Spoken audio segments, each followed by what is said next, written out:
بسم اللہ الرحمن الرحیم۔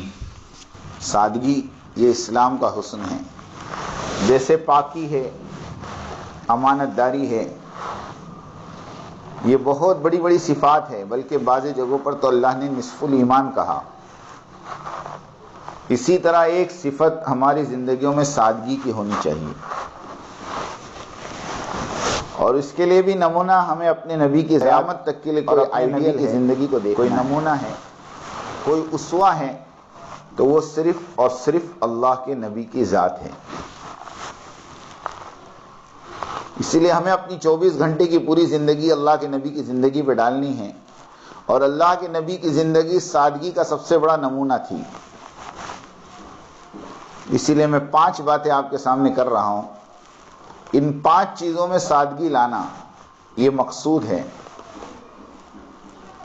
اس میں سب سے پہلی چیز ہمارے کھانے پینے میں سادگی ہو، کھانے پینے میں سادگی ہو، کھانے پینے کے لوازمات سے ہم بچیں۔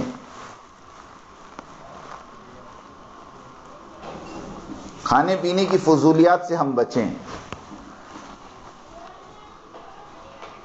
اللہ کے نبی کی زندگی آپ دیکھو گی، آپ صلی اللہ علیہ وسلم کی زندگی کے بارے میں امی عائشہ رضی اللہ تعالیٰ عنہ کہتی ہیں کہ اللہ کے نبی نے کبھی موت تک 2 وقت پیٹ بھر کے روٹی نہیں کھائی، کبھی نہیں کھائی۔ اللہ کے نبی کے دسترخوان پر کبھی 2 سالن جمع نہیں ہوئے۔ عبداللہ ابن عمر رضی اللہ تعالیٰ عنہ نے اپنے باپ یعنی امیر المومنین حضرت عمر رضی اللہ تعالیٰ عنہ کو کھانے کی دعوت دی، تو جب حضرت عمر رضی اللہ تعالیٰ عنہ اپنے بیٹے کے گھر دسترخوان پر کھانے کے لیے بیٹھے تو حضرت عمر رضی اللہ تعالیٰ عنہ کی آنکھوں میں آنسو آ گئے۔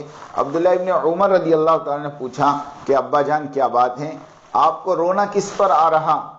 حضرت عمر رضی اللہ تعالیٰ عنہ نے کہا، بیٹے میں نے اللہ کے نبی کا زمانہ دیکھا ہے، اللہ کے نبی کا گھرانہ دیکھا ہے، اللہ کے نبی کا دسترخوان دیکھا ہے، اللہ کے نبی کے دسترخوان پر کبھی 2 چیز جمع نہیں ہوئی، میں تیرے دسترخوان پر 2 چیزوں کو جمع دیکھ رہا ہوں، مجھے اس دسترخوان میں خیر نظر نہیں آ رہی۔ آپ سوچیں کہ صحابہ کی زندگی کا معیار کیا تھا۔